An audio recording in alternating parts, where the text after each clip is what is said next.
passe juste une pub. Franck, tu as le bonjour de Rachid. Je suis avec lui en message. Là. Tu lui dis que je vais le rappeler. Il m'a laissé un message, mais j'ai du retard sur mes messages. Bon, ça va, si tu as laissé un message, ça va. Lui, il appelle, mais généralement, le message, c'est pas son truc. Là, je repars en série. Allez. Il y a 1 minute et après, on enchaîne.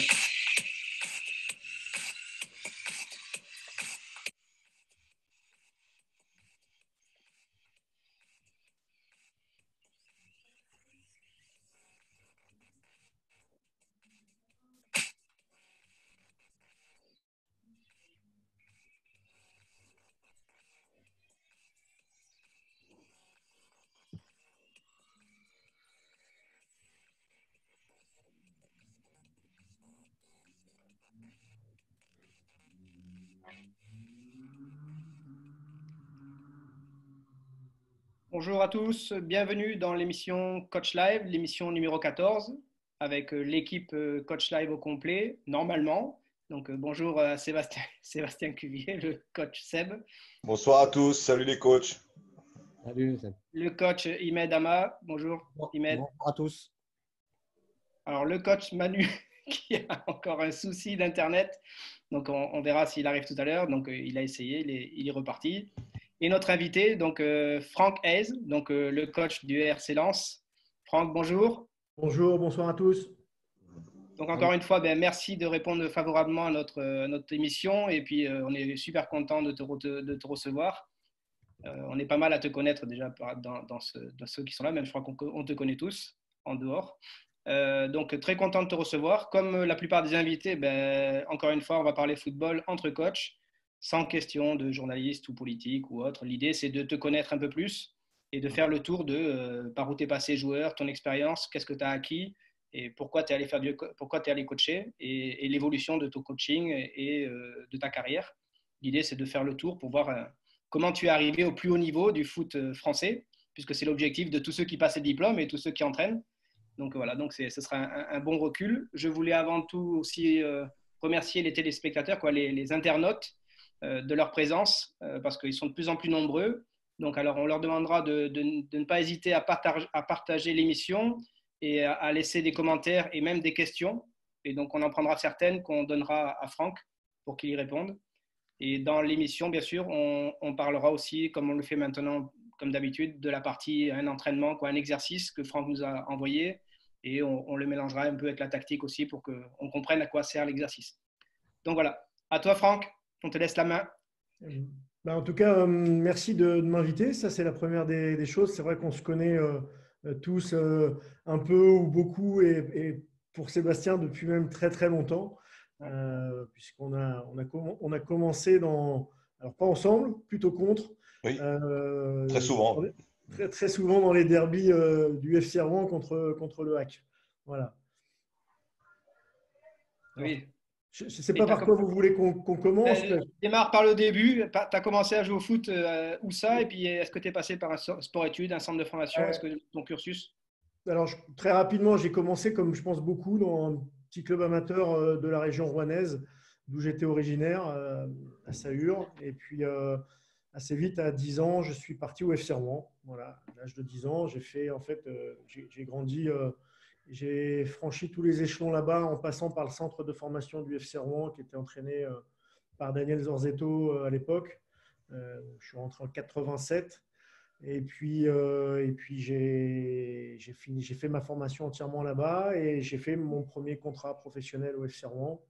J'ai eu le bonheur de gravir tout ça et puis d'être un jour le capitaine du FC Rouen. Alors, malheureusement, on n'avait pas pu monter en Ligue 1. Il y a eu plusieurs saisons où on n'était pas très loin. Et puis je suis parti parce que finalement, en 95, il y a eu un dépôt de bilan du club, le premier dépôt de bilan. Et puis j'ai fait quelques années professionnelles encore, Stade Lavallois, Beauvais. Je suis retourné au Stade Lavallois parce que j'aime beaucoup la Mayenne. Et puis j'ai fini ma carrière pro au SCO d'Angers en 2002, 2003 et début de 2003-2004. J'ai fait la montée avec le SCO d'Angers, avec Eric Guérit comme coach, la montée en le national en Ligue 2. Et puis, j'ai fait quelques mois en Ligue 2 et j'ai bifurqué à ce moment-là sur le métier d'entraîneur. Pour nos internautes, ton poste, Franck? Alors, tu sais, Seb, j'étais vachement polyvalent.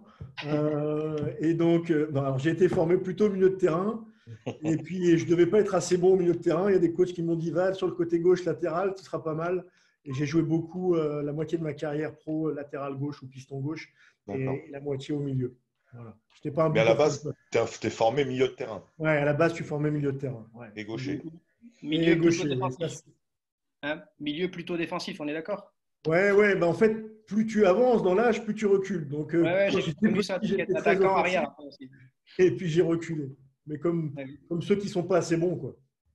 Ouais. Après, peut-être que c'est peut-être pas pour dire que tu n'es pas assez bon. Peut-être que tu avais des facultés à être sur le côté gauche et tes centres et tes débordements et peut-être ton effort. Tu courais beaucoup, peut-être? Ouais, je courais beaucoup. Ouais. Je courais beaucoup. Ouais. D'ailleurs, je cours plus. Je fais avec le vélo maintenant. Ouais. C'est notre façon de faire. Tu as passé tes diplômes en même temps? Alors oui, j'ai commencé très tôt parce que pour en revenir à ce qu'on disait un peu plus sérieusement, quand j'étais moi-même au centre de formation du FC Rouen, là, entre 16 ans et 18-19 ans, en même temps, on avait l'obligation d'entraîner à cette époque-là les jeunes de l'école de foot ou de la préfo. Et moi, ce n'était pas une obligation pour moi. C'était quelque chose que j'aimais faire. Donc, j'étais avec deux personnes qui sont devenues mes amis, André Ozou et Thierry Montagne. Qui sont de Rouen et de la Ligue de Normandie. Et donc, j'ai commencé à apprendre le métier avec eux et à prendre beaucoup de plaisir à partager avec des jeunes qui avaient 3, 4, 5 ans ou 6 ans de moins que moi. Voilà, donc, et à ce moment-là, j'ai commencé mes diplômes, c'était l'initiateur à l'époque, à 18 ans. Très vite, j'ai passé le BE, le tronc commun du BE pendant que j'étais jeune professionnel à 19 ans. Et puis, le spécifique, je l'ai passé entre ma dernière année à Rouen et ma première année à Laval, l'été 95. Je ne suis pas parti en vacances et j'ai passé mon spécifique à Oulgat, voilà, pendant 3 semaines. C'est comme ça que ça a commencé. Et après, j'ai fait le reste, le DEF, le tronc commun du 2e degré quand j'ai fini ma carrière. Et puis, le formateur, il y a une grosse dizaine d'années, lorsque j'étais à Rennes, j'en reparlerai, et puis le BEPF plus récemment. Donc, tu as commencé par les équipes de jeunes? Alors, oui, là, quand j'étais joueur, je m'occupais des jeunes, mais voilà, pour donner un coup de main et puis pour prendre goût au métier. Je l'ai fait d'ailleurs sur la fin de ma carrière à Laval aussi, où je m'occupais des 13 ans du club le mercredi. Après, mon premier poste véritablement d'entraîneur, je l'ai commencé en octobre 2003. Donc il y a 17 ans, au Stade Mayennais, qui était donc, pour ça je reviens toujours en Mayenne, mais au Stade Mayennais, qui était un club de CFA2. Et voilà, j'avais résilié avec le SCO d'Angers fin septembre, et début octobre, je suis arrivé comme au départ normalement joueur et entraîneur adjoint. Et puis quelques semaines avant que j'arrive, le coach est parti. Et finalement, quand je suis arrivé, j'ai pris le poste d'entraîneur-joueur pendant. Voilà, c'était ma première expérience d'entraîneur. Entraîneur-joueur en CFA2, donc là, pas en évident. CFA2. Ouais. Mais c'était une expérience très riche. D'abord, j'ai adoré le fait d'entraîner tout de suite, d'entraîner avec les seniors, avec des joueurs qui étaient certains plus âgés que moi d'ailleurs, parce que voilà, d'une part, il y a une grande richesse dans les échanges. Ça avait été une année, le club venait de monter pour la première fois en CFA2 et avait des résultats très compliqués au départ. Et puis, on avait réussi à maintenir le club après des barrages assez épiques. À l'époque, il y avait des barrages CFA2 avec la DH, triangulaire à la fin de saison. Et moi, j'avais arrêté à 15 jours, 3 semaines de la fin de la saison, avant les barrages. Il y avait des jeunes qui avaient pris leur place, là, qui avaient gravi aussi les échelons. Et puis, ça m'avait permis de prendre du recul. Ouais. C'est pas trop facile de faire entraîneur-joueur. C'est plus simple quand même de. Ouais, pour un début, c'est peut-être pas facile de démarrer d'entrée entraîneur-joueur. C'est le cas de Franck Rizzetto qui a commencé comme ça aussi. Ouais. Alors, ça a un avantage. J'ai trouvé que ça avait un avantage. C'était d'être très impactant tout le temps, en fait. C'est-à-dire que notamment dans les séances, tu peux faire passer aussi des choses par l'exemplarité, par l'engagement. Bon, donc il y a des choses qui passent. Être irréprochable, c'est ça que tu veux dire? Ah, là, il faut l'être. C'est pour ça aussi qu'à un moment, je me suis dit, vaut mieux que je laisse la place parce que si je commence à être moins bon, il vaut mieux que je sois un meilleur entraîneur qu'un bon joueur parce que ma carrière était derrière moi. Et voilà. Par contre, quand tu as beaucoup de choses à changer, quand tu es entraîneur-joueur, au départ, comme tu es au cœur, bon, je rejoue au milieu de terrain, tu es au cœur du jeu, donc tu peux faire passer pas mal de messages. Mais bon, je pense qu'à un moment, il faut prendre le recul nécessaire et je l'avais pris. Voilà. Ouais, tu l'as bien choisi au bon moment pour pas être en porte-à-faux quand tu es joueur. Et comme ça, au moins, le passage à entraîneur, les mecs, ils sont pas un peu amertument envers toi ou autre. Ouais, tout à fait. Ben, c'est marrant parce que Franck Rizzetto, quand il a basculé aussi entraîneur, il a basculé en CFA2 aussi. Donc c'est le même, c'est marrant. Un peu le même parcours. Mais Franck Rizzetto, il disait que lui, il avait arrêté parce que physiquement, il commençait à être un Oui, peu… il avait craqué. Ouais. Ce n'est pas le cas de… Moi, j'étais pas, je sais pas quand Franck a commencé, j'étais pas très très vieux, j'avais 33 ans. Mais le truc, c'est qu'au fur et à mesure, je me concentrais plus sur les entraînements que je Plus détaché du joueur. Ouais. Et je m'entraînais plus, en fait. Je m'entraînais en individuel une fois ou deux par semaine et je faisais un petit peu la mise en place de la veille de match. Et c'était tout. Donc, au fur et à mesure, en fait, je sentais que physiquement, j'étais un peu moins frais. Et notamment, j'avais un jeune joueur que j'avais pris dans le groupe des 19 du club quand j'étais arrivé, Pierre Petit, et qui, lui, était en pleine force de l'âge, en pleine progression.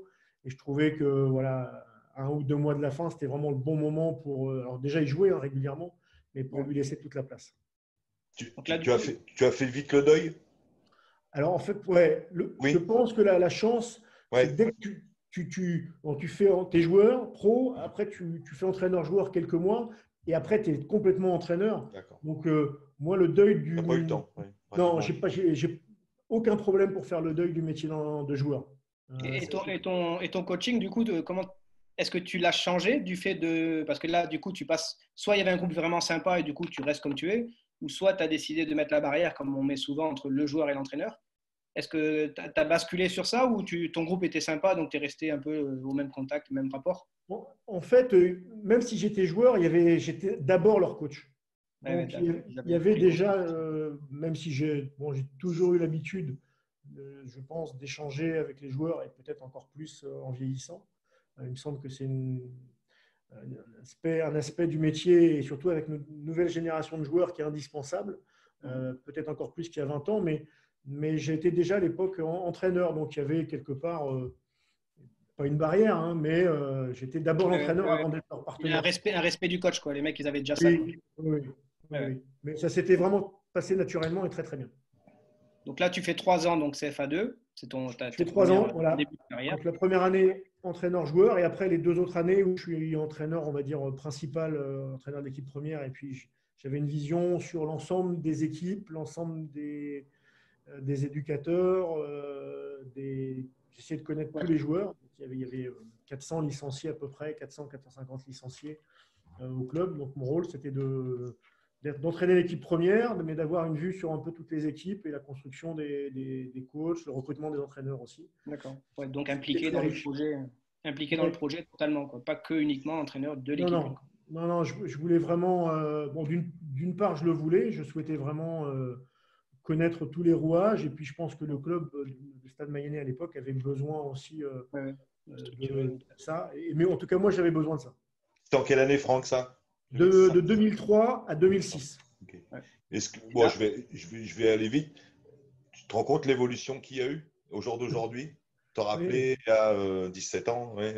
Ouais, puis c'est assez rapide quand même. C'est pour ça que tu sois à l'émission, c'est bien, parce que autant tu as des entraîneurs qui font des carrières, c'est hyper long avant d'y arriver. Il y en a d'autres qui y arrivent par le biais à un moment donné, c'était au bon endroit au bon moment. Et toi, quand on voit ton parcours, c'est pour ça qu'il faut parler de ton parcours. Là, tu débutes, tu fais 3 ans CFA2. Derrière, là, tu es dans le milieu amateur. Donc là, tu passes de joueur pro, milieu amateur, entraîneur. Tu rebascules parce que là, du coup, c'est le Stade Rennais, alors qui te contacte sans doute. Ouais. Et tu vas au Stade Rennais donc, pour repartir dans un club pro, plus au niveau de la formation avec les jeunes. Vas-y, raconte là. Oui, à l'été 2006, chez M. Patrick Rampillon qui m'appelle, voilà, qui était directeur bien connu pendant de longues années du centre de formation du Stade Rennais, qui avait pris la Mayenne et l'Ille-et-Vilaine, c'est pas très loin, donc il avait pris ses renseignements. Ouais. Et donc, j'intègre le Stade Rennais. Dans un premier temps, j'ai 2 ans la responsabilité de la préfo. Et en même temps, j'étais sur des groupes de formation sur l'entraînement aussi, soit sur les U16, soit sur les 18. Mais j'avais la responsabilité de la préfo. Et puis, au bout des 2 ans, donc ça, c'est très formateur aussi parce que, d'une part, il y a de la préfo à la formation, il y a déjà des étapes différentes. Et puis, je suis là en phase avec le recrutement, puisque j'étais le responsable avec Philippe Barraud des stages de recrutement. Donc, à Rennes, il y avait quand même beaucoup de travail sur le recrutement de la formation. Il y en a toujours beaucoup.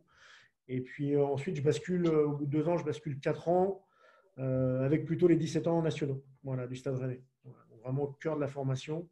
Et donc, c'est aussi une période hyper riche. D'une part, parce que je rencontre beaucoup de gens de qualité dans la formation, au-delà de Patrick qui me fait venir, mais il y a Régis Lebris qui est devenu un ami, qui est voilà, une personne, une compétence exceptionnelle.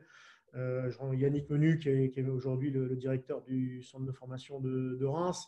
Donc, il y a des gens qui ont beaucoup d'expérience, beaucoup de compétences. Je rencontre voilà, Erwan Le Postet qui est aussi avec Régis maintenant à Lorient, dans la prépa physique.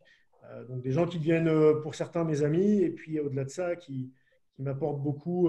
Moi, j'étais beaucoup dans la compète encore avec un club de CFA2, et puis encore joueur peu de temps avant. Et là, je bascule dans la formation. Et il faut avoir une approche, il ne faut pas oublier la compète, bien évidemment, mais il faut avoir une approche très formatrice et adapter sa pédagogie. Et donc, c'est 6 années super riches. Et en même temps, c'est un laboratoire, hein, la formation. Tu peux te permettre de tenter des choses, de te planter, c'est pas, voilà, un peu, en tout cas, faire des essais, des erreurs. Et donc, les 6 années à Rennes sont très, très riches. Et puis tu as des joueurs. Des jeunes joueurs, mais des joueurs de qualité. Moi, quand j'arrive, les premiers entraînements, c'est Yacine Brahimi, Yann Mvila. Voilà, c'est ce niveau de joueurs-là. Même s'ils ont 16 ans, c'est déjà tu te dis, waouh, c'est déjà du top niveau. Puis après, j'ai beaucoup de joueurs. En gros, j'ai connu ou j'ai accompagné les promos de en gros 88, 89 jusqu'à la dernière promo, c'était 96. Donc, au milieu de ça, il y a Timo Bakayoko, il y a Wesley Saïd, il y a Adrien Hunou, je vais en oublier des tonnes, Dimitri Foulquier, Abdoulaye Doucouré. Ouais, il y en a foison. Oui, il y avait Jordan Cuvier, que j'ai été recruté. Il a eu la chance, oui. Ouais, c'était formateur pour toi de passer de entraîneur-joueur à entraîneur, ensuite à projet club, donc structuré, passer dans le côté pro plutôt formation, là découvrir et voir comment tu prépares ou tu anticipes des recrutements et une vision sur l'avenir pour former des joueurs pour l'équipe première, pour faire des belles générations pour pouvoir les vendre. Donc là, tu vous rentres bien dans le contexte de… pour toi, ton apprentissage, c'est clair, c'est une belle plus-value. Donc là, du coup, pareil, tu fais en tout 6 ans donc, au Stade Rennais. Et là, Franck, à Rennes, il faut un profil d'entraîneur. Monsieur Rampillon, il y a un profil de formateur rennais. On peut dire, tu sais, comme il y a le jeu à la nantaise. Ouais. Oui. Je pense que Patrick il recrutait des gens où il savait qu'il y avait de l'expertise. Et puis, il savait aussi que sur le plan humain, il avait je pense, des gens de qualité pour travailler avec des jeunes. Mais pour Rennes, pour club, oui, pour Rennes. Ouais, et puis qui est à la fois l'exigence aussi, des gens qui est l'exigence, parce que quand tu as des super joueurs, mais qui ont 15 ans, 16 ans, 17 ans, 18 ans, il faut de l'exigence, parce que la Ligue 1 et le très haut niveau, ça en demande beaucoup. Et en même temps, il faut avoir une vraie pédagogie, parce qu'il faut les accompagner dans le temps. Les gamins, ils ont aussi des périodes difficiles. Parfois, ils viennent de loin. Donc, il faut aussi créer un lien avec eux, avec leur famille. Donc, je ne sais pas si c'est que le profil des entraîneurs de Rennes, je ne crois pas, hein, mais c'est le profil des entraîneurs de la formation. D'accord. Donc là, du coup, tu rebascules de nouveau au monde amateur. Pourquoi ce choix et pourquoi tu retournes au monde amateur? Je pense que j'utilise une phrase qui est faut s'occuper du changement avant que le changement s'occupe de toi. Ouais, c'est une discussion avec Régis, justement, et Lebris, on a eu beaucoup de discussions. Et je me dis qu'à ce moment-là, Bon, j'ai fait 6 ans et il y a encore plein de choses à faire, hein, mais je pense qu'il faut que je bascule. Voilà. Et j'ai des contacts avec. Bon, je ne fais pas trop jouer le réseau. Voilà, j'ai des contacts. En fait, j'ai un contact avec un club de national euh, sur lequel ça avance. Et puis finalement, au dernier moment, le coach qui devait partir ne part plus. Et donc, voilà, je me dis, bon, bah, c'est pas grave, ça sera pour une prochaine fois. Mais j'avais dit que je quittais le Stade Rennais. Et puis, j'ai en même temps le club de Changé, donc près de Laval. Je connais un certain nombre d'éducateurs, je connais les infrastructures. Et puis, le président veut que je vienne un peu pour refaire un peu l'entraîneur principal, l'entraîneur général du club, l'équipe première. Et je me dis que bah, ça peut être une belle expérience aussi, plusieurs années après le Stade Mayennais. Euh, voilà. Et donc, Est-ce que là, tu te dis pas, est-ce que là, justement, je te coupe, mais est-ce que là, tu te dis pas, j'ai fait le côté Stade Mayennais, on m'a mis dans les fonctions comme ça au fur et à mesure rapidement. Rennes, tu deviens plus dans la formation, mais tu n'es pas la personne qui peut-être met en place le projet et surtout qui n'est pas dans la partie équipe compétiteur ou compétition, où il y a la demande du résultat un peu qui aguiche un peu souvent l'entraîneur. L'entraîneur, il aime bien ça aussi, être dans la pression. Là, tu retournes, mais avec toute cette expérience, en gros, on te donne les cartes de dire bah, vas-y, fais-nous ce que tu as appris, fais-nous un projet, fais-nous et prends l'équipe une en même temps. C'est un peu, tu retrouves ce que tu veux en fait là. Ouais, c'est un peu ça. Et cette année-là, elle est très riche par rapport au fait que je m'occupe, je suis très en lien avec tous les entraîneurs des équipes A11 du club. Je délaisse pas l'école de foot, mais j'ai un bon responsable de l'école de foot.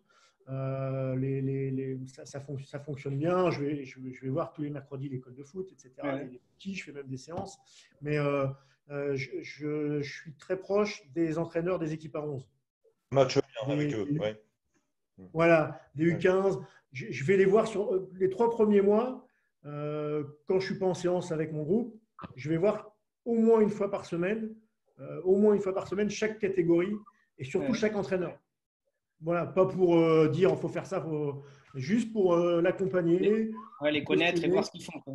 voir Pour ce qu'ils échanger. font, et puis en même temps, essayer de les amener à aussi évoluer dans leur façon d'être parfois, de voir les choses, d'accompagner les jeunes, de travailler sur le plan de jeu ou le projet de jeu.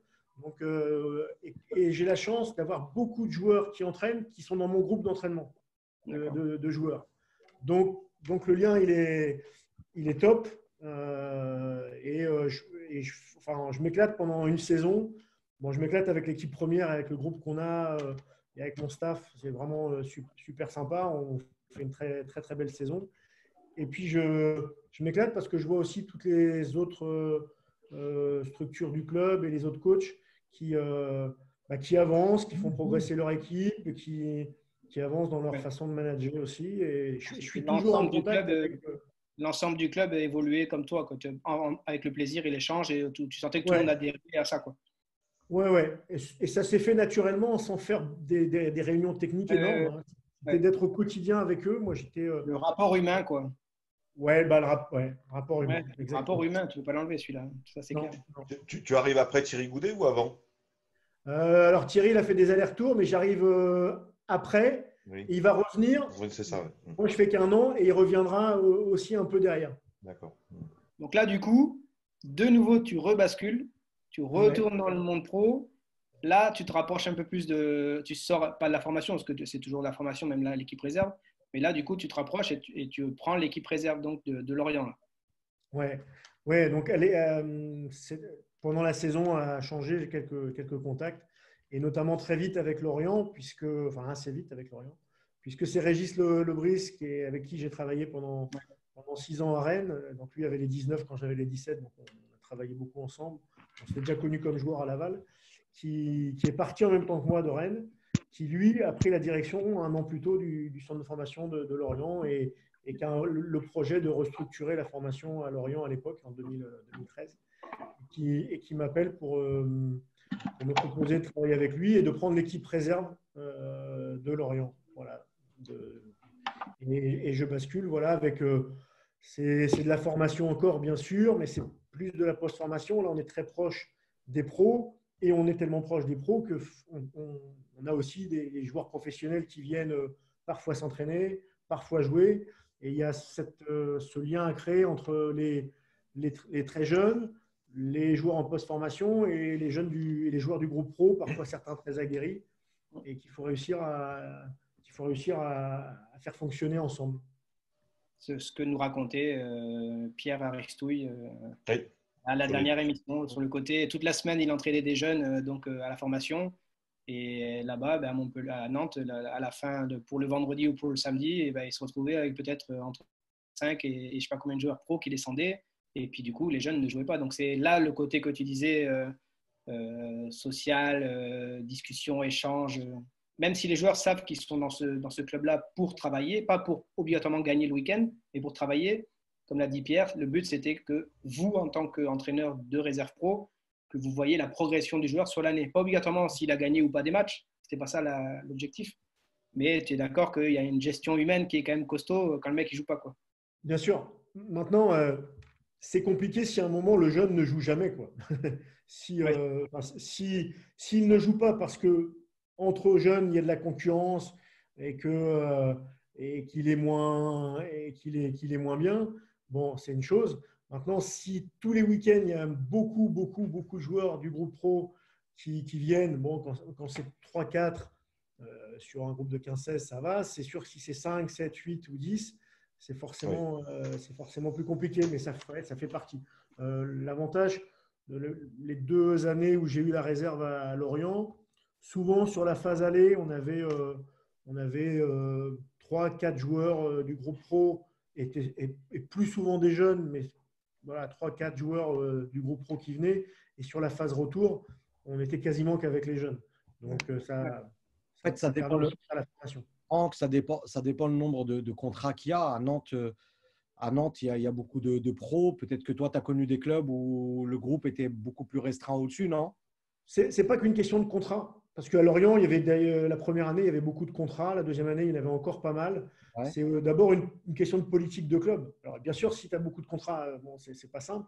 Mais c'est d'abord une question de politique de club, de savoir si on veut donner la priorité, en tout cas aux meilleurs jeunes, ou si la priorité, c'est de faire jouer les pros, quels qu'ils soient. Après, c'est une question de politique de club. Après, c'est jamais simple à mener parce que le coach professionnel, il a aussi envie de garder, en tout cas sur la première partie de saison, les joueurs de son groupe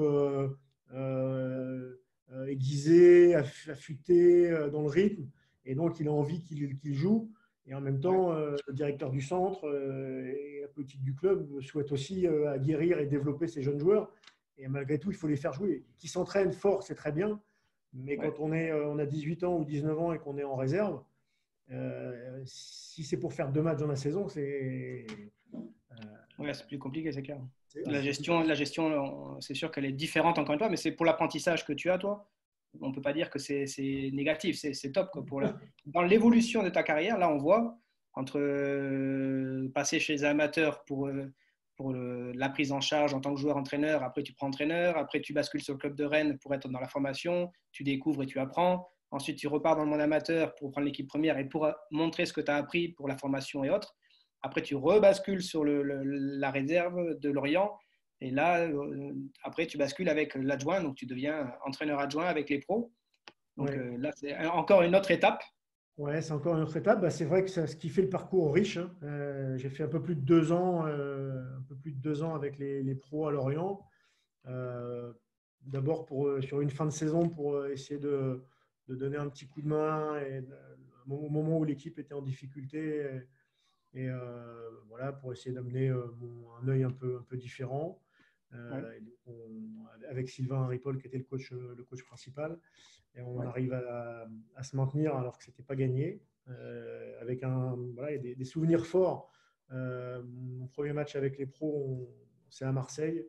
Le vendredi soir, on était relégable avant le match et on gagne 5-3 à Marseille avec Lorient. Marseille qui était un match de fou. Ouais, c'était un match de fou. Ouais. On mène 2-0, ils égalisent à 2-2, on mène 3-2, ils égalisent à 3-3. Là, à 3-3, tu n'entends tu peux pas te parler à 1 mètre pendant Ouais. 5 minutes. Ouais. Et puis finalement, on gagne ce match 5-3. Voilà. Et moi, c'est mon premier match avec les pros en tant qu'entraîneur, en tant qu'entraîneur adjoint. Voilà. Là, tu prends ton pied ou ton kiff, comme on dit, je Ah ouais, pense. on fait quand même tout ce métier-là pour avoir l'adrénaline de la victoire. Après, quand tu gagnes à Marseille, voilà. Mais bon, quand tu gagnes un match, tu gagnes un match quand tu es coach. Oui, oui. Ouais, c'est sûr. Le changement, Franck, pour toi, entre la réserve et quand tu montes sur l'équipe première, le changement, ça va beaucoup plus vite sur le terrain. Je suppose, techniquement, c'est autre chose. Moins Oui, de détails. oui. Là, quand tu passes de la CFA, à la Ligue 1, tu entraînes des joueurs, tu fais des séances qui sont, je ne vais pas dire, c'est pas parce que tu es en Ligue 1 ou en CFA que tu vas changer tes séances. Hein, Oui. simplement, c'est le détail qui est plus important, c'est le temps d'avance qu'il faut encore garder ou anticiper, c'est l'aspect technique où tu dois être hyper pointu parce que tout va plus vite, tout est forcément mieux, mais ça reste du football, le football que l'on connaît tous. Hein, c'est pas non plus, faut pas non plus se casser la tête. Après, il y a tout ce qui est le travail de la relation dans le staff, la relation avec les joueurs, tout Tout ce qui se passe l'environnement. autour. Ouais. Voilà, vous vous en doutez bien. Mais après, c'est faire progresser une équipe. Et ça, quel que soit le niveau où on entraîne, on a tous ces mêmes problématiques. Faire progresser une équipe, faire progresser des joueurs et en même temps, voilà, prendre des décisions tous les week-ends avec des garçons qui sont choisis, d'autres qui ne le sont pas, et réussir à maintenir le plus de monde possible dans la Concerné. même direction. Ouais. Oui, c'est ça. Mais quand on est en R2, moi j'étais en C'est DH, pareil. en R1, quand tu es avec des 17 ans ou quand tu es en Ligue 1, c'est la même chose. Les égos Ouais. sont peut-être un peu différents, mais c'est la Oui, même chose. oui, tu n'as pas la notion peut-être du contrat pour l'instant, en tous les cas, dans les amateurs. Et encore, Et encore. ça dépend du niveau. Voilà. Mais tu auras toujours cette gestion et tu l'as même à tout niveau, on est d'accord, sur la gestion humain. Sûr. Mobiliser celui qui ne joue pas, maintenir le groupe à rester. Pour ceux qu'après on discutera. Le mec pour qui les joue pas, il fait autant la gueule en Ligue 1 qu'en R1, en R2. Hein. Et oui, Mais hein. oui. Et puis Et en les plus, choix lui, pareils. il a encore plus important, c'est se montrer pour la continuité de sa carrière. Parce que les carrières sont Oui. courtes, on sait très bien que tu ne joues pas, c'est plus difficile. Donc là, du coup, tu as l'occasion de venir pendant. Tu fais l'intérim à Lorient, c'est ça, hein, pendant 2 mois? Ouais, je fais l'intérim. C'est une période qui est compliquée. Moi, je Ouais. souhaite pas. On me propose de prendre l'équipe pour quelques temps. Je suis arrivé avec. Je suis pas arrivé avec Sylvain Ripoll. C'est pas lui qui m'a fait rentrer au club, mais c'est Ripoll qui me donne l'occasion de monter avec les pros. Et donc, voilà, je fais l'intérim parce que le président me demande l'intérim, que j'avais Ouais. d'ailleurs refusé au départ. Bon, je fais l'intérim. Ça doit durer 3 jours, ça dure 3 semaines, mais peu importe. Et après, je reprends mon rôle d'adjoint, celui qui était prévu. Voilà. Comment tu as senti pas le contexte autour du fait que tu prennes, mais comment tu as senti le fait de passer entraîneur principal, les joueurs et toi-même, comment tu t'es senti une fois que tu sais que là, quand tu vas sur le terrain pour le match et que le club est dans une difficulté, là, tu ne peux plus te permettre de faire l'adjoint gentil. Tu es obligé de montrer un peu plus de charisme, je veux dire, et d'imposer des choses là. Non? Bon, je n'étais pas forcément l'adjoint gentil non plus. Hein. Je suis l'adjoint. D'accord. Comme moi, j'ai toujours été numéro 1, c'était ma seule première expérience en tant qu'adjoint. Ouais. Je n'avais pas le rôle du mec qui a toujours été adjoint. Peut-être c'est un peu différent. Tu faisais pas le contact, relation entre joueurs, je veux dire, le truc gentil, Si, le kiné, quoi. si, mais pas autant. Il y avait Benjamin Janton qui était aussi dans le staff à l'époque, Benji, qui était beaucoup plus proche des joueurs sur cette relation-là, puisque lui déjà était beaucoup plus jeune, avait été joueur avec certains. Donc c'était plutôt Benji qui avait ce rôle-là. Moi, Ouais. j'avais pas, même si j'avais des discussions avec les joueurs, mais j'étais pas, voilà, c'était pas mon rôle. C'était pas mon rôle. Ouais. Euh, Donc la mais prise en main, donc pour toi, pas de problème, dans ta continuité en fait. ouais, c'est pas trop de problème. La seule chose, c'est que moi, je savais que j'allais, et je l'ai d'ailleurs dit très vite au groupe, je l'ai dit, moi, je fais l'intérim, je suis pas, Ouais. donc je suis pas venu en disant je vais changer ça, je vais changer ça, je vais changer ça. Même si j'avais mes idées, mais je suis pas venu pour faire des bouleversements parce que quelqu'un allait reprendre derrière. Je faisais juste, je passais les, voilà, on essayait de tenir au mieux avec le reste du staff pour l'arrivée de l'entraîneur qui allait arriver derrière. J'étais numéro 1 voilà, la semaine et le week-end, mais je n'étais pas positionné comme numéro 1 dans le temps. Ouais, tu te Et projetais pas. par contre, tu as eu tous les attraits et tout ce qu'il y a autour du coach quand tu es numéro 1, c'est-à-dire les médias, ça, tu ne le connaissais pas tout ça. Non, non, c'est sûr quand j'étais à Changer ou à Mayenne. ou avec Donc là, les tu 17 découvres Grenades, encore quelque chose, c'est ça que je veux dire. Ouais, Là, tu au mieux, découvres j'avais encore ça. un journaliste ou deux. Et, oui, ça permet d'avoir une autre étape et Oui. voilà, les conférences de presse, etc. Bon, surtout dans une période comme ça où tout le monde veut tout savoir. C'était une bonne expérience. Voilà, bonne expérience. De Donc là, ce point de vue. du coup, bascule, tu repars dans un autre club pro, donc à Lens. Là, tu Ouais. prends la réserve, qui est en quel niveau? Qui est en CFA à ce moment-là. Oui. Donc après les 2 ans, on finit par descendre au barrage et donc il y a un renouvellement de staff. Et moi, je suis sous contrat, mais bon, voilà, forcément, donc ça met un peu de temps. On met un peu de temps pour négocier le départ. Et puis finalement, je pensais que j'allais faire une saison blanche puisqu'on est au mois de septembre. Et puis finalement, bah, voilà, quand il y a des malheurs, il y a d'autres gens qui prennent la place. Ça, c'est le métier. Et quand Alain Casanova démite ses fonctions à Lens, Eric Sicora monte de la réserve avec les pros. Et Sylvain Matriciano, qui était le nouveau directeur du centre, cherche un entraîneur pour la réserve. Et il sait que je viens d'être libéré ou que je suis en passe d'être libéré. Et il m'appelle pour le projet de la réserve à Lens. Donc, en fait, j'enchaîne tout de suite. J'enchaîne tout de suite et à Lens, donc dans un très beau club avec un beau projet, avec Sylvain Matriciano que je connais un peu mais que je découvre et avec qui le feeling passe bien. Et donc en CFA, avec une équipe qui est au mois d'octobre quand j'arrive, enfin en septembre, qui est en difficulté. Championnat de CFA, quand on joue jeune, c'est pas simple. Voilà.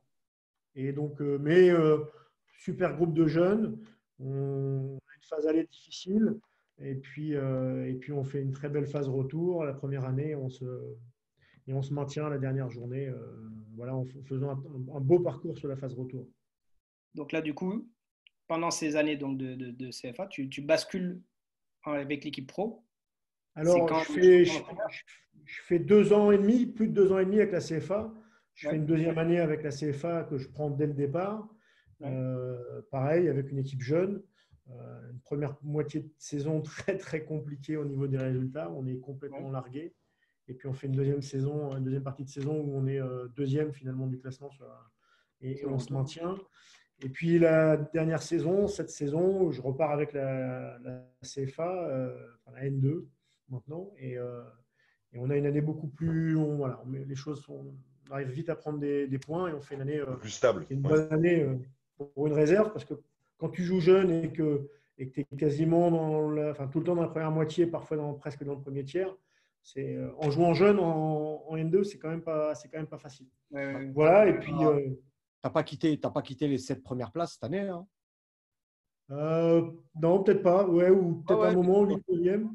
Ouais, tu étais dans les 7 premiers. Ouais. On a perdu les 2 premiers matchs de la saison, mais après, on a toujours été dans les 7 premiers, je pense. Ouais. Après peut-être que les jeunes étaient un peu plus aguerris du coup. Non, parce que les jeunes, j'avais une nouvelle équipe à chaque fois. D'accord.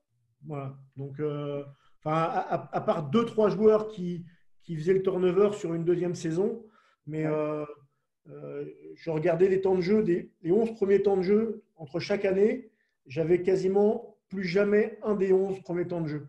Voilà. Il me restait parfois un joueur de ces 11 premiers temps de jeu. Donc, il fallait tout reconstruire à chaque fois. Donc là, tu bascules. Et puis, c'était jeune. Non, puisque j'ai affronté Franck la deuxième journée. Et il était très jeune, jouait très jeune. C'est-à-dire que il y avait les pros qui descendaient. Sur la deuxième journée, c'était exceptionnel. Mais le reste de la saison, j'ai regardé toutes les feuilles de match. Et en les préparant, il était très jeune. Et sur le match retour, c'était encore plus jeune qu'à l'aller, Ouais. il me semble. Oui, au match retour, on était encore beaucoup plus jeune qu'à l'aller. À l'aller, on avait deux, trois jeux, enfin, un ou deux jeunes pros, et puis on avait Radovanovic qui était avec nous, Voilà, c'est ça. Alex. Mais au match retour, non. Enfin, de toute façon, quasiment toute la saison, on a joué qu'avec des jeunes, voilà, 2000, 2001, 2002. On avait deux, trois joueurs que j'avais quand même recrutés un petit peu plus âgés de 22 ans pour quand même équilibrer et puis apporter un peu d'expérience. Mais on a joué jeune. Donc là, du coup, tu bascules. Du coup, je bascule au mois de février. Voilà, je bascule en l'espace d'une demi-journée avec les pros. Voilà. J'ai l'opportunité. On me dit que la direction m'appelle pour me dire qu'ils ont décidé de faire partir Philippe, Stéphane et Mika de Bev. La décision a été prise par la direction du club. Et ils souhaitent que je termine les 12 derniers matchs. Voilà. Donc, là, pour le coup, je dis oui. Tu es prêt? Exactement. La différence, je me sens prêt, je me sens totalement légitime. Je suis en train de finir mon BEPF à côté. C'est une année qui m'a aussi beaucoup apporté. Et donc, je me dis, bah voilà, opportunité, on fonce. Juste comme demande de venir avec une partie du staff que j'avais en N2, en l'occurrence Alou Diarra qui était déjà mon adjoint et Aymen Jadidi qui était mon préparateur physique avec la N2. Donc on monte tous les trois. C'est bien ça. C'est bien ça pour monter. Quitte à monter dans un contexte où c'est un peu perturbé, si tu montes avec deux potes, parce que c'est des potes au final, hein, les adjoints quand tu es comme ça. Et donc là, tu montes avec de la confiance et tu sais que tu peux y aller, quoi. Tu peux aller au charbon sans problème, quoi. C'était exactement ça. C'était la seule condition que j'émettais, c'était de venir. Voilà, parce qu'il y avait encore Thierry et Vincent, donc il y avait encore des membres du staff qui étaient encore là, des gardiens et un autre prépa athlétique. Donc voilà, je savais que j'avais deux places. Et voilà, je voulais choisir les deux personnes et deux personnes compétentes et fiables.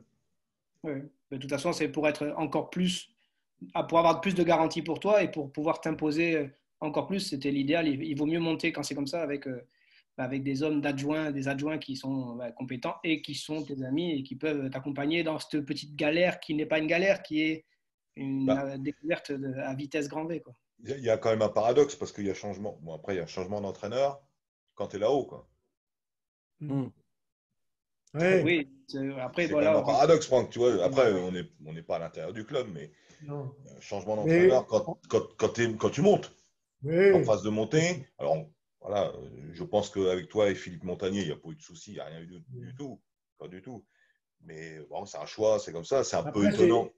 Le club regarde la dynamique, en fait, comme il y a une grosse volonté de remonter, une grosse pression.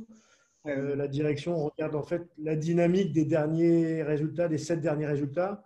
Il ne faut pas dans ce sens-là. C'est ça en fait. C'est juste une question le scénario, c'était l'idéal pour Lens, c'était ce scénario-là quelque part, quoi. Entre le calcul peut-être des points sur les derniers matchs, l'objectif de monter qui est à Lens depuis des années hyper présent. Et malgré tout, tu as en plus le Covid qui arrive. Toutes les coïncidences étaient réunies pour avoir cette occasion. Et puis après, bon, on sait pas, au final, on ne sait pas si tu aurais pris l'équipe jusqu'à la fin. On ne sait pas si tu aurais eu la montée au bout. On ne peut pas le savoir, ça. Non. Mais par contre, tu fais sur tes 3 premiers matchs, voilà, deux premiers matchs. Je fais 3 semaines et on fait que 2 matchs ensemble avec le staff. C'est beau. Énorme. Pour les stats, Franck, c'est énorme. Ah bah oui, 2 matchs, 2 matchs de victoire et de montée. Ouais, mais ça veut dire que le groupe aussi peut-être était aussi demandeur peut-être d'un changement s'ils réagissent. À partir du moment où il y a réaction, c'est qu'il y a après le coach le fautif, mais les joueurs aussi, il y a peut-être aussi ce côté-là, quoi. Philippe. Bon, après, ça c'est la vie qu'on ne connaît pas derrière un club et derrière un coach et tout ce qui se passe. Par contre, c'est clair que toi qui prends l'équipe première dans ce contexte-là, avec, on le sait, un public de fous, la sensation doit être folle. Mais non, parce qu'il y a eu le Covid, il y a huis clos, Franck. Hein. Ah oui, j'ai oui. vu le match, moi. J'ai déjà les 2 matchs. Donc, Moi, j'ai regardé le match. Non, mais au PFC, Franck, au PFC, le match, il se joue normalement. Ah oui, au PFC. Oui, je parle à domicile, moi. Oui, à domicile, le match, on fait le premier match au PFC, on fait un très bon match. Il y a notre public et Dieu sait qu'il y a ce match-là. Oui. Mais tu parlais de dynamique tout à l'heure quand Philippe posait la question. On a eu une dynamique comme ça à peu près similaire et aussi importante dans le championnat N2. Tu as Bastia qui change de coach alors qu'un coach qui a fait un énorme travail avec Rossi. Et puis Mathieu Chabert arrive et ça marche. Toi, tu fais ton premier match au PFC et tu changes de système. D'accord ? Tu passes sur un nouveau système et puis là, vous faites un gros match. Et là, on sent un changement de dynamique. Un renouveau, quoi. Ouais. Voilà. Et d'ailleurs, tes joueurs dans le vestiaire se le disent parce que Jean-Louis Leca dit clairement qu'il ne prendra plus de buts parce qu'il avait passé une belle soirée ce soir-là. Et du coup, on sent que déjà ton groupe revit. Alors, on ne dit pas qu'il ne vivait pas avant, mais là, on sent un nouveau souffle. C'est ce que tu as appris. L'impact, des fois, on ne le voit pas quand il y a des changements d'entraîneur et des fois, il y a une réaction. Après, c'est pour ça que je le dis comme ça, la réaction est super bonne. Après, sur la durée, tu ne sais pas comment ça se passe, on le sait très bien. Oui. La réaction, déjà, il y avait une attente quelque part. C'est pour ça que ça a réagi. Donc, c'est super intéressant. Et puis, tu l'amènes aussi, la réaction. C'est ça qui est intéressant. Quand les joueurs l'apprennent, c'est que le coach ou le staff l'amène aussi. On est d'accord. Franck, une question. Comment tu as vécu le match contre Lorient ? Parce que moi, je l'ai regardé à Orléans, pardon, parce que je l'ai regardé à la télé. Incroyable. Ça m'a fait vraiment bizarre. Donc, je voulais avoir ton ressenti sur ce match-là. Bah, si vous, à la télé, ça vous a fait bizarre, moi, je peux vous dire que sur le banc, ça nous a, et les joueurs sur le terrain, ça leur a fait bizarre aussi. Parce qu'en plus, on apprend le huis clos quelques heures avant le match. C'est-à-dire qu'à 13h ou à 14h, pour nous, on joue avec les 35 minutes. Quoi. Et à 13h ou 14h, non, huis clos. Donc, c'est pas simple à faire passer comme message ou à faire comprendre, mais c'est très particulier un huis clos dans un stade qui est toujours habitué à une ferveur énorme. Et tu essayes de mettre les ingrédients, tu essayes de mettre tout ce que tu veux. Il faut un temps pour se préparer à ça. Il y a eu des aménagements dans ta préparation du match vu le contexte ? Ouais, l'aménagement, c'est la seule chose que j'ai pu leur dire, c'est qu'il fallait le prendre comme une opportunité. Voilà, une opportunité de pouvoir plus se parler, de pouvoir, pouvoir être encore plus ensemble, parce que justement, on n'aurait pas notre 12e homme ce soir-là. Donc, il fallait que les 11 et puis les remplaçants et le staff, qu'on soit encore plus forts ensemble. Parce qu'on savait que Orléans n'allait pas être un match simple. Ils avaient aussi un changement d'entraîneur. Ça ne l'a pas été non plus. Et ça n'a pas été un match simple, avec peu d'espace, un bloc plutôt bas. Nous, on a eu beaucoup de mal à trouver, les déséquilibres dans les 30 derniers mètres.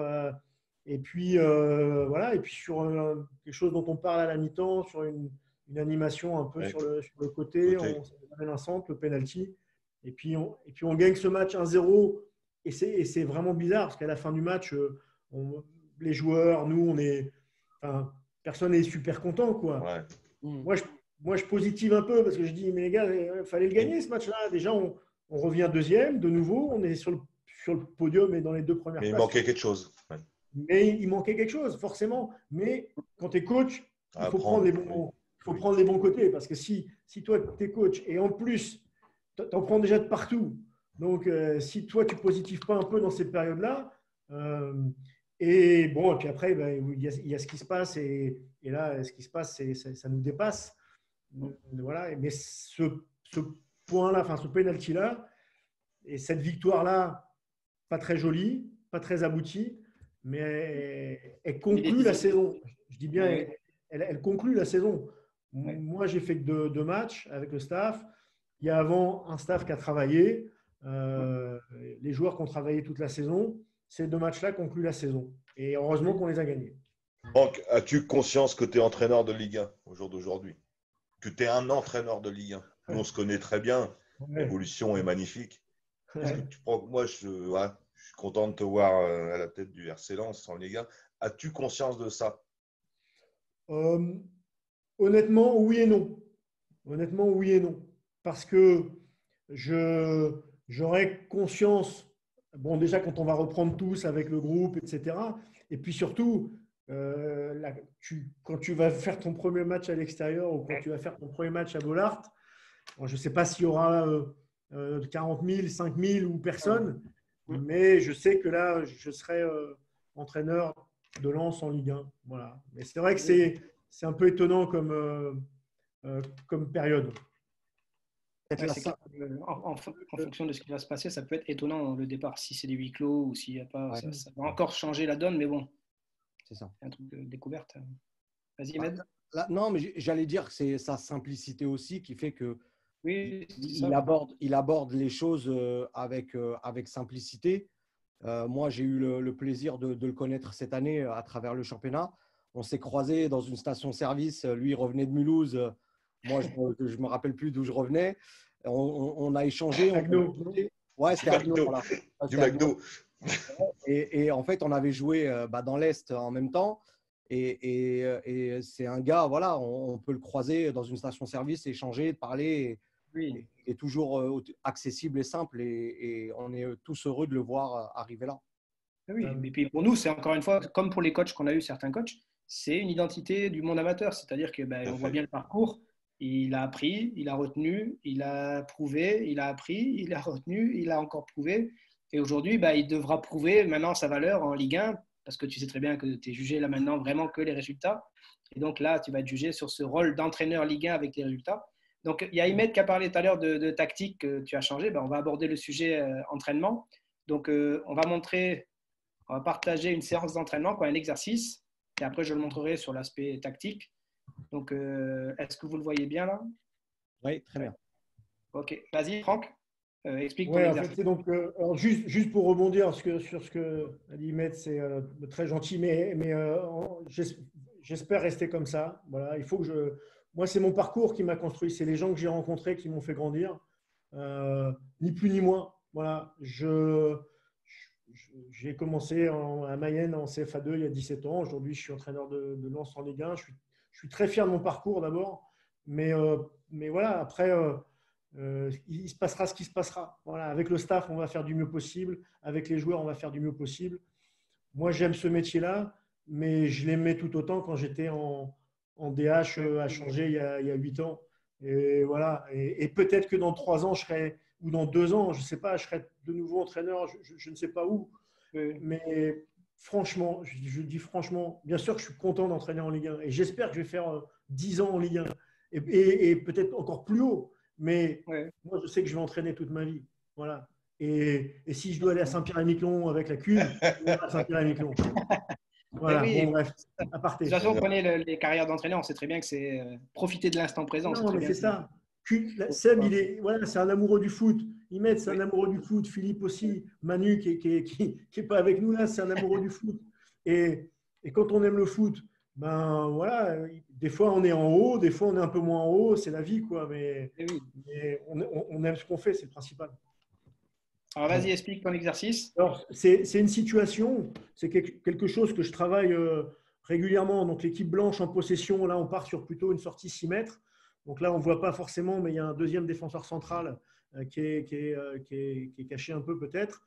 Je l'ai mis dans un système avec, moi j'ai plutôt joué cette année avec 3 défenseurs centraux, 2 pistons, 2 6 ou 8, un 10 derrière 2 attaquants. Voilà, bon. C'est l'idée de travailler sur une sortie de balle et surtout de manipuler.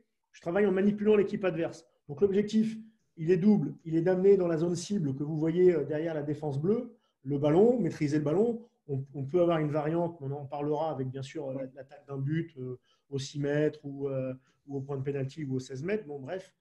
Et en fait, c'est de travailler sur la manipulation adverse. Donc là, j'ai mis l'équipe adverse dans un système en 4-4-2 parce que voilà, on devait jouer un système adverse en 4-4-2.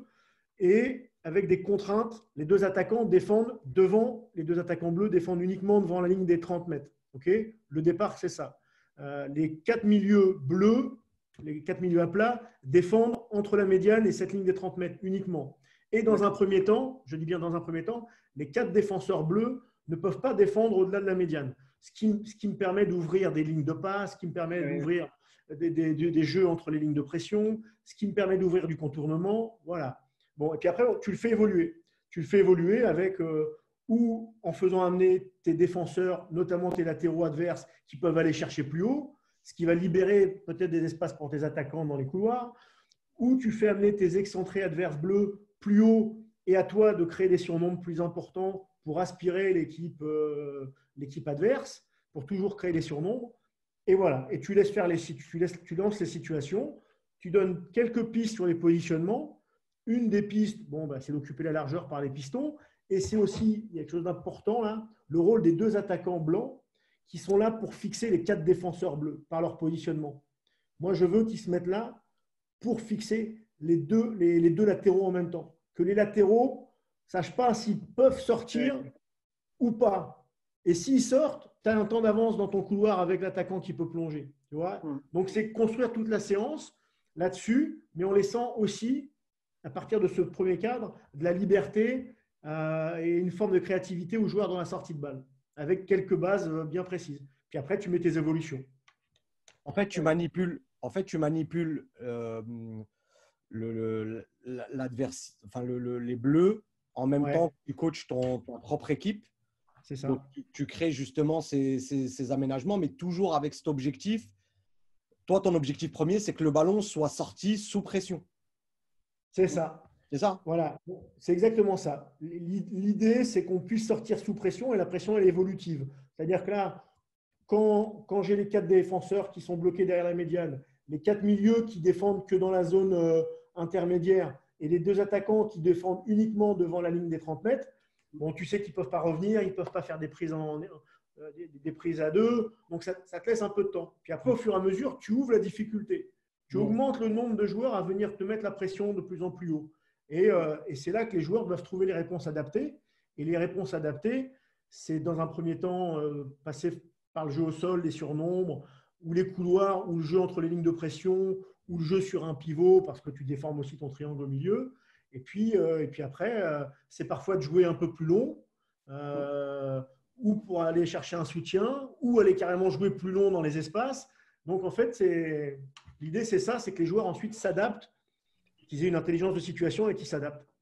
D'accord. De toute façon, les contraintes que tu mets au bleu, elles sont là au départ. Alors, on répète ce qu'on dit pratiquement à chaque émission, c'est pour ceux qui vont le faire, ou les entraîneurs qui l'ont déjà fait, ou ceux qui vont le faire, qu'ils n'hésitent pas, même si ça ne marche pas totalement comme on le veut au départ, qu'ils n'hésitent pas déjà au départ à le faire le plus simple possible. Ça coupe pour moi, Philippe. Hein? Ça coupe pour toi? Ouais, ça avait coupé pas mal. D'accord. Ce qu'on dit à chaque émission, c'est que les entraîneurs qui vont se faire cet entraînement, qu'ils n'hésitent pas à le reproduire plusieurs fois et sur la saison, parce que ça marchera peut-être comme ils le veulent au départ, mais sur la durée, avec les règles et tout, ça marchera. Et en plus, ils pourront le faire de plus en plus avec des difficultés ou autres. Et là, toi, les règles que tu as mises sur ton équipe bleue permettent d'avoir des zones de passe faisables, quoi. Donc, c'est ça qui est intéressant. Ce n'est pas un fourbi incontrôlé, quoi. C'est ça. Après, ce qui compte, c'est que la manipulation, elle se fasse vraiment par étapes. Il ne faut pas vouloir mettre tout dans la première séance où tu vas faire cette situation-là. Voilà. Moi, c'est un travail que je travaille toute la saison, chaque semaine, en fait. C'est ça. C'est ça qu'il faut qu'ils comprennent, c'est que, encore une fois, tu ne fais pas un exercice, il marche moyennement ou il ne marche pas, je ne le refais plus parce que ça n'a pas marché. Ce n'est pas ça la réalité de l'entraînement. On est bien là pour s'entraîner, donc c'est sur la durée. Donc, ça ne marche peut-être pas au départ, mais après, vas-y, il faut dire ma connexion Internet qui est moyenne. Je ne sais pas si vous m'entendez. Non, on t'entend. Ouais. Oui, j'entends. Ouais. En fait, ça part de son projet de jeu. C'est le plus important. C'est ça. Il veut avoir le ballon, il veut repartir de derrière. Moi, je vais donner une petite anecdote parce que quand on joue Franck sur le match retour, moi, je suis à l'hôpital, donc je ne suis pas là. Et en fait, contrairement au match aller, Franck, sur le match retour, change. C'est-à-dire qu'il passe en 3-5-2. Et en fait, il a cette gestion des couloirs. Et il passe énormément sur les côtés. Et nous, on ne s'est pas adapté. Alors que nous, on aurait dû s'adapter par rapport à ça. Et je pense que c'est ce que j'avais dit à mes adjoints quand je suis revenu, c'est que j'aurais immédiatement changé. Et il y a cette force que, justement, en jouant de cette façon-là, ils ont constamment cherché à aller sur les côtés. Donc, en fait, ce qu'il a montré là un instant, c'est exactement ce qu'il reproduit en match. Et il faut que les éducateurs prennent le temps de travailler ces situations-là. C'est hyper important. Et là, Franck nous dit que lui, il le travaille sur une longue période. Mais là, on va le montrer sur la partie, pour bien faire comprendre aux entraîneurs, et puis Franck, il va le valider, il va l'expliquer, pour bien faire comprendre aux entraîneurs à quoi sert cet entraînement sur la durée. En fait, hop, je l'ai monté, moi, Franck, avec ta tactique, pas ta tactique, mais une des tactiques que tu aimes bien et celle que tu avais mis en place. Donc, on est d'accord avec le gardien, 3 défenseurs, 4 milieux, 4 attaquants. Alors, on peut dire 3, quoi, 1, 2, 4, 1, 2. Ouais. On est d'accord. Bon, là, c'est la tactique, on va dire, pourquoi pas de départ. Et si on regarde ce que j'ai monté par rapport à ton entraînement, donc on voit à peu près les déplacements, donc avec les latéraux qui sont dans les couloirs, avec la zone où toi, ton objectif était d'atteindre cette zone en fond. Donc, on voit un peu les déplacements de l'équipe en fonction du ballon. Et là, on voit à la perte de balle, donc les joueurs vont se replacer. Et là, on va retrouver ce que toi, tu travailles. C'est-à-dire que les joueurs vont se replacer. On a toujours la ligne des 30 mètres dessinée en jaune. Et donc là, les joueurs se replacent. Qu'est-ce que ça fait du coup? Ça permet que le bloc adverse va faire l'effort de monter, parce qu'ils vont faire souvent ça, ils vont monter et te chercher. Et le fait d'avoir écarté tes 2 joueurs déjà derrière pour aller chercher le ballon hors des 18, donc là, on se retrouve avec une dernière étape qui va être super intéressante, et je trouve que là, tactiquement, elle est compréhensible. C'est que là, on se retrouve avec des zones de 4 joueurs. C'est comme des taureaux, en fait, pour les gens qui regardent. Si le ballon il est dans la zone blanche, on va s'apercevoir qu'entre le latéral, le milieu offensif, le latéral qui est passé milieu offensif, le défenseur axial qui est à gauche, l'axial qui est dans l'axe, le milieu défensif gauche, il y a des zones de 4 joueurs, donc pour faire des échanges de 4 voire 5. Et là, Franck, tu peux, je pense, confirmer ou nous dire ce que tu en penses. C'est ça la recherche. C'est top, Philippe, ce que tu as fait.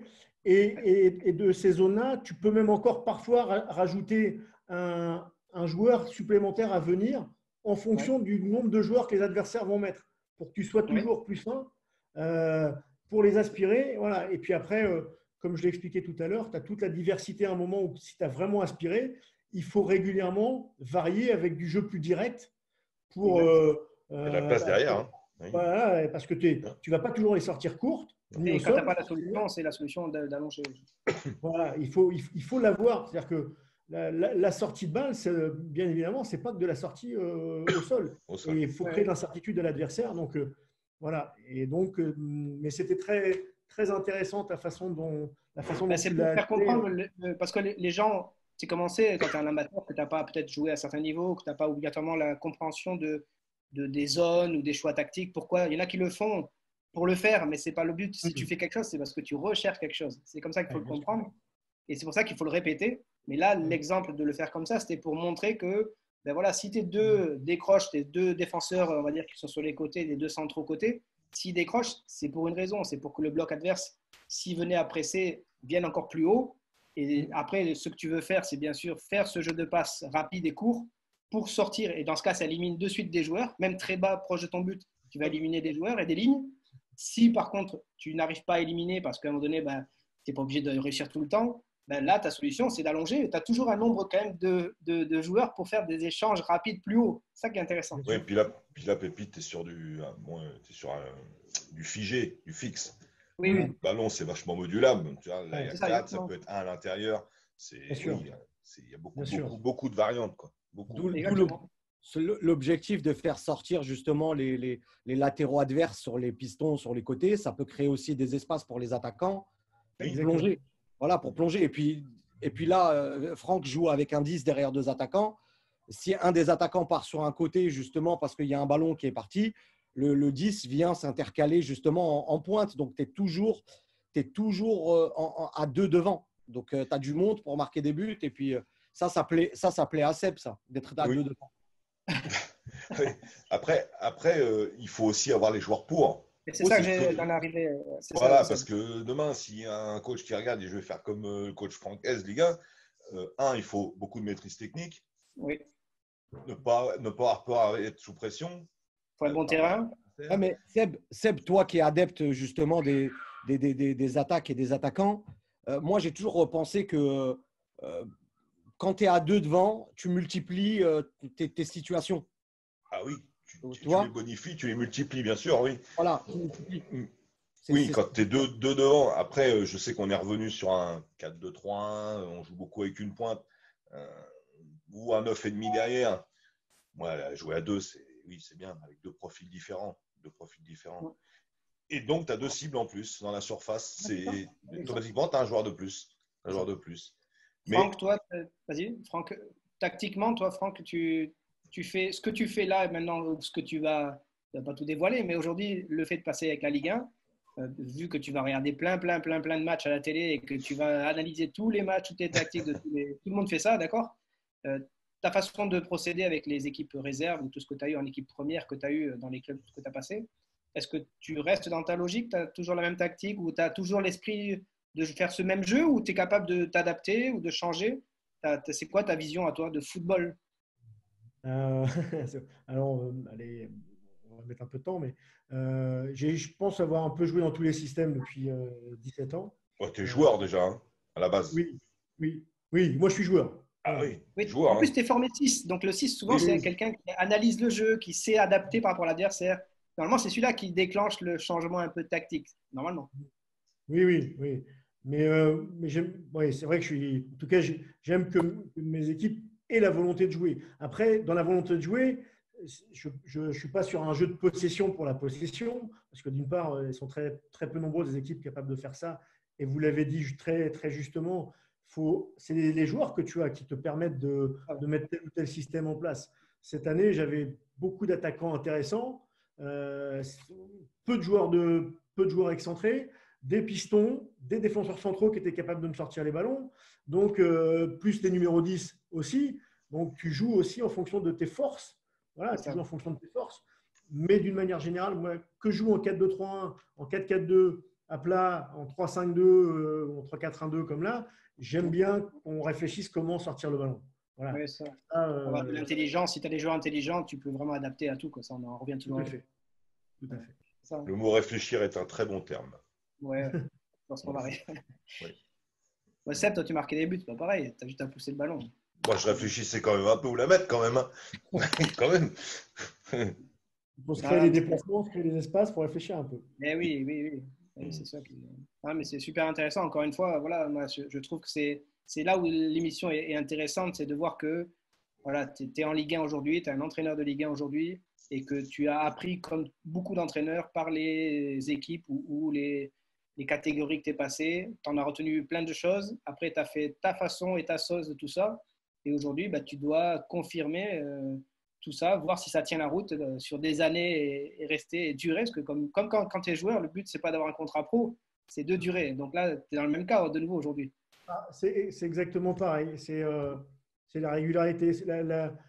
L'analyse est bonne. Et puis, le fait de parler du premier contrat pro et de durer, parce qu'en effet, faire un match en pro ou signer un contrat pro, c'est relativement facile. Oui. J'exagère un peu, bien évidemment. Aujourd'hui, encore plus. On en a parlé, mais aujourd'hui, encore plus qu'avant. C'est pas une finalité, c'est vrai. Par contre, faire 100 matchs, faire 200 matchs, faire 300 matchs, bon, c'est autre chose. C'est autre chose. Franck, dans la gestion justement des joueurs, entre la N2 que tu avais et quand tu arrives chez les pros, tu as des degrés d'expérience totalement différents chez les joueurs. Comment tu as ressenti le truc? Comment tu as mené un peu ta barque quand tu es arrivé?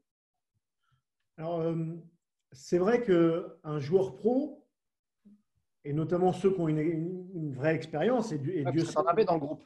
Et Dieu sait qu'à Lens, exactement, il y en avait, tu n'as pas besoin de leur raconter tout. Hein. Il faut être chirurgical. Il faut être précis. Et il ne faut pas… je veux dire, il y a beaucoup de joueurs qui ont fait déjà 50 matchs et il y en a beaucoup qui ont fait 200, 300 ou 350 matchs de très haut niveau. Donc, il faut juste être précis, choisir tes moments où tu interviens. Donc, tu as certainement besoin d'intervenir. Enfin, tu dois moins intervenir que quand tu as une équipe réserve ou quand tu as les 17 ou quand tu as une équipe amateur. Voilà, il faut bien choisir ses moments d'intervention. Mais d'une manière générale, je crois qu'il faut bien choisir ses moments d'intervention. Ça ne sert à rien de parler tout le temps, notamment sur le terrain, parce que dans l'action, et notamment les joueurs qui sont au cœur de l'action, le porteur et les joueurs proches, il ne faut pas interférer, à mon avis, quand tu es coach, pendant l'action. Ça n'empêche pas les arrêts sur image a posteriori, mais c'est pour ça que tout à l'heure, je parlais d'espace de créativité et de liberté. Tu amènes un cadre, mais il faut aussi les laisser s'exprimer. Et après, tu as le temps, ou à la fin de l'action, ou parfois à la vidéo, de revenir sur voilà, comment tu aurais pu faire. Mais si tu parles tout le temps, et encore plus avec des joueurs pros qui ont une vraie expérience, voilà. Donc ça, tu dois moduler. Au niveau du public, parce qu'on va, comme l'émission, on arrive au bout, public de fou, qui devait être en manque de cette Ligue 1 et qui a envie d'y rester, c'est surtout ça que je pense qu'ils ont envie. Comment ça fait quand tu es entraîneur et que tu as ce public derrière toi et que quand tu es joueur, si tu l'as déjà, mais toi, là, tu es entraîneur. Donc, ils attendent de toi que ton équipe marche. Je pense que c'est un public qui te poussera, il sera toujours positif. Toujours, de toute façon, Ligue 1 ou Ligue 2, ils sont 35 000. Mais c'est ça, ils ont toujours été là. Donc, quelle sensation, toi, en tant que coach de la Ligue 1, donc, quand tu te mets là et que tu as tout le public qui te fait cette chanson d'entrée et que tu sens que ça va être le feu pendant… Je te redirai, Philippe, puisque je n'ai pas encore eu l'occasion de le vivre. T'as pas la patate, ouais. Ah oui, tu as eu huis clos, c'est vrai. On refera une émission quand tu l'auras eu alors. Pas de problème, je l'ai vécu de la tribune. Tu t'attends à quoi, du coup? Moi, ce que je… Tu as déjà joué à Lens, Franck? Oui, j'ai joué. Oui. D'accord. Voilà, ça remonte un peu, mais j'ai rejoué à Bollard au début des années 90. Là, ça remonte un peu, mais j'ai joué à Bollard. Enfin, contre Bollard, contre Lens. Ce que j'attends, c'est que d'abord, nous, on leur donne envie de nous suivre. Voilà. Oui. Je dis quand même que notre rôle, alors celui du staff et celui des joueurs sur le terrain, quand tu es à Lens, mais je dirais pas qu'à Lens non plus, mais quand tu es à Lens, ben c'est de les amener avec toi. Et pour les amener avec toi, bah, déjà, donne. Voilà, tu donnes. Et puis, si tu as des idées, c'est mieux. Et il faut en avoir, mais donne. Et déjà, c'est déjà pas mal. C'est une partie du travail de fait. Et après, quand tu donnes, généralement, les gens, ils reçoivent et ils te redonnent derrière. Donc, voilà. Et après, moi j'attends personnellement rien de particulier, parce que je sais que voilà, un coach, il sera d'abord jugé ou aimé sur ses résultats. Je le sais très bien. Donc, voilà. Ton attitude aussi, comme l'a dit Imed, ton attitude de proche, comme quoi tu es social, tu arrives du milieu amateur, tu en as bien conscience et tu es dans l'esprit. Eux, c'est pareil, les mecs, ils viennent au stade parce qu'ils veulent voir du beau jeu, ils veulent voir des mecs qui sont prêts à leur parler. Ils ne veulent pas des mecs qui se la racontent. Je pense que le public lensois, ça va être surtout ça. Et donc, du coup, tu colles au profil. Maintenant, oui, les résultats te jugeront, mais il y a aussi le côté affectif et tout, qui rentre en jeu, quoi. Bon, en tous les cas, encore une fois, voilà, une mission qui fait plaisir, le partage, encore une fois, entre un entraîneur qui est vécu amateur ou pro et qui aujourd'hui est en Ligue 1. Donc, on montre qu'on est accessible et que tu es accessible. Encore une fois, merci à tous les téléspectateurs, tous les internautes d'avoir participé. Désolé pour ne pas avoir pris toutes les questions, parce qu'il y en avait beaucoup. Donc, on le fera une prochaine fois. Quand tu auras connu… ah oui, on peut traîner un peu. Alors, en tous les cas, je peux te dire que pour les prochaines émissions, toi, tu connais sans doute, c'est que derrière, on a Laurent Di Bernardo, l'entraîneur de Bourges.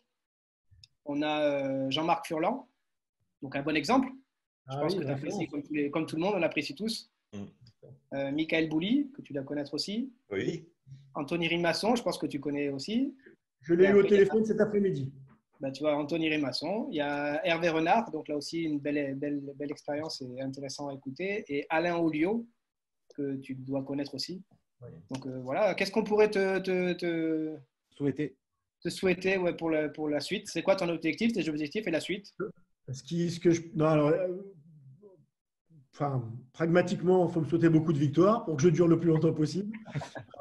Et puis, je vous l'ai dit qu'avec mon staff, je sais qu'on a plein de belles personnes et de bonnes personnes et des gens d'expertise. Qu'on reste ce qu'on est et qui on est. Et puis, qu'on essaye que les joueurs ressentent ça et que tous ensemble, on donne beaucoup de plaisir à Bollard. Franck, tu as la liberté sur ton recrutement? J'ai une liberté. Si c'est indiscret, il n'y a pas de souci. Voilà. Non, il y a pas de, je vais être assez simple et honnête. Tu as des profils, oui. On a beaucoup d'échanges avec Flo Ghisolfi, qui est directeur sportif, coordinateur sportif, qui est en charge de la cellule recrutement. On a été une grande partie de la journée ensemble aujourd'hui. On est au quotidien ensemble. J'ai une grande liberté pour m'exprimer sur les profils et le type de joueur que je souhaite. Et ça, c'est déjà une grande chance. Oh oui. On est aligné et on est aligné quasiment tout le temps. Donc voilà. Et après, on a des joueurs sur lesquels comme partout, hein, l'option 1, l'option 2, l'option 3. Parfois, il y a 2 ou 3 options qui sont top, donc sur le même poste. Donc voilà. Parfois, il y en a une qui se dégage. Mais après, il y a des choses sur lesquelles je ne décide pas et je ne maîtrise pas. C'est la volonté du joueur et de son environnement de venir, la possibilité financière de le faire, la volonté de l'autre club de le libérer moyennant finance. Enfin, voilà, après, il y a des paramètres. Mais les agents. Oui, c'est ça, quand je parle de l'environnement. Après, c'est un métier où il y a aussi beaucoup de gens qui sont à l'écoute à la fois des clubs et de leurs joueurs. Hein. On sait que c'est un métier qui est très décrié. Bon, là, les joueurs sont décriés, les entraîneurs sont décriés. Donc on est un peu tous décriés.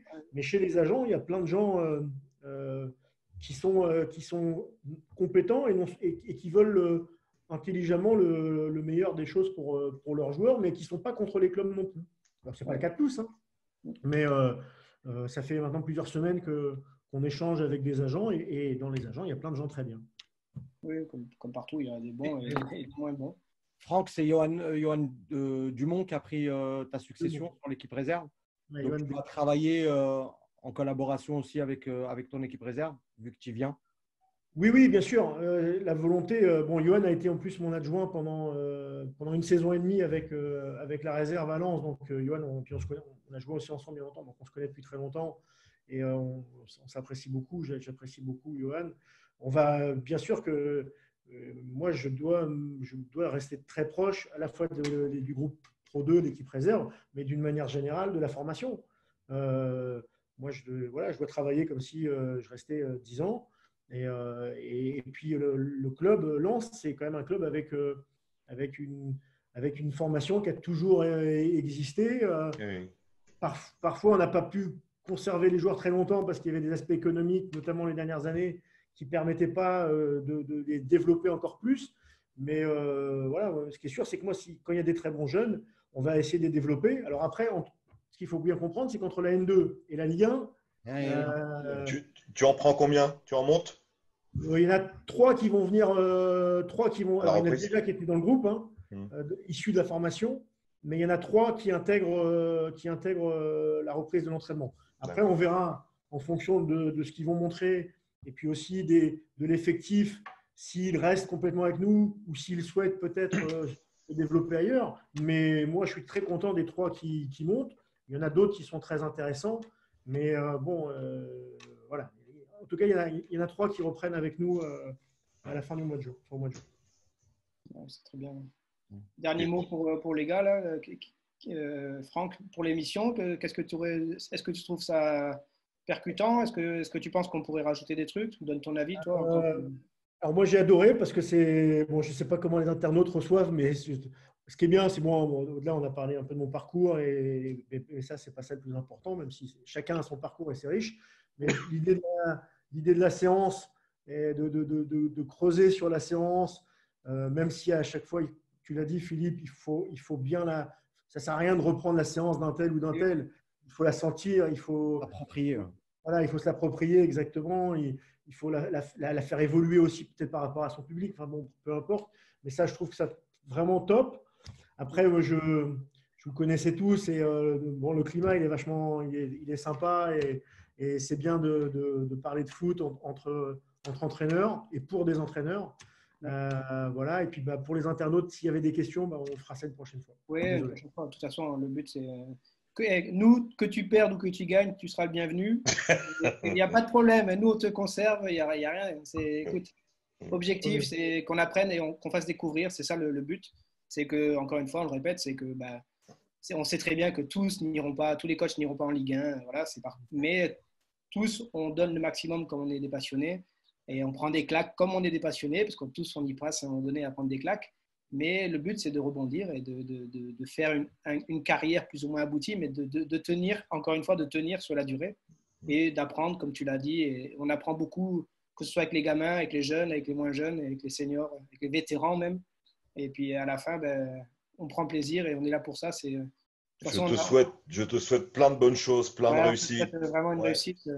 Et puis on va suivre ça. Sois costaud, sois fort. Et tu as un gros message de Jordan. Voilà. Super. Tu l'embrasses de ma part. J'y manquerai pas. Tu l'embrasses de la part, Jordan. Franck. Et tous les gamins que j'ai eus, non, j'allais lui souhaiter la même chose que Seb et on va suivre son parcours et puis on va venir aussi. J'ai un ami qui travaille pour Lens. On va venir aussi regarder les séances parce que c'est toujours bien de regarder ce que font les éducateurs qui montent avec leurs idées et surtout c'est bien d'avoir des entraîneurs qui ont des idées et qu'on puisse nous continuer à progresser aussi dans le métier. Oui. De toute façon, on y évolue tous. Merci Franck, encore une fois. Je peux dire juste deux mots. Le premier mot, c'est que dans le milieu de la formation ou dans le milieu amateur au sens large, il y a plein d'entraîneurs avec des qualités exceptionnelles. J'ai quand même un peu bourlingué et je sais qu'il y a plein de bons entraîneurs. Pour avoir vécu les 3 dernières années dans le championnat de N2 à Lens, en face de moi, il y a plein d'entraîneurs qui ont des idées aussi. Et après, forcément, il n'y a pas beaucoup de place, il n'y a pas de la place pour tout le monde, mais je peux dire qu'il y a de la compétence à plein de niveaux, voilà, à plein de niveaux, et des gens qui réfléchissent, qui s'adaptent avec des fois avec peu de moyens et qui sont vraiment très bons. Imed en fait partie, mais il y en a d'autres dans le championnat que j'ai vécu. Et puis, dernière chose, c'est un petit clin d'œil. Bon, je ne suis pas sûr que mes potes du BEPF, où on a conclu la semaine dernière, sont devant l'écran, mais ils m'avaient lancé le truc sur notre groupe WhatsApp. Donc, je les embrasse parce qu'on a vécu une année exceptionnelle avec eux et avec nos formateurs. C'est bien. Félicitations aussi pour ça, pour le diplôme. Ça, c'est bien. Ouais. Maintenant, tu as tout. Tu n'as plus qu'à gagner des matchs. Exactement. Tu n'as plus qu'à. Bon, en tous les cas, Franck, merci. Vraiment merci à toi, Franck. Bon courage. Et, on se tient au courant, mais vraiment sympa. Merci beaucoup, en tous les cas. Salut. Franck. À bientôt. Ciao. Salut l'équipe. Ciao, ciao.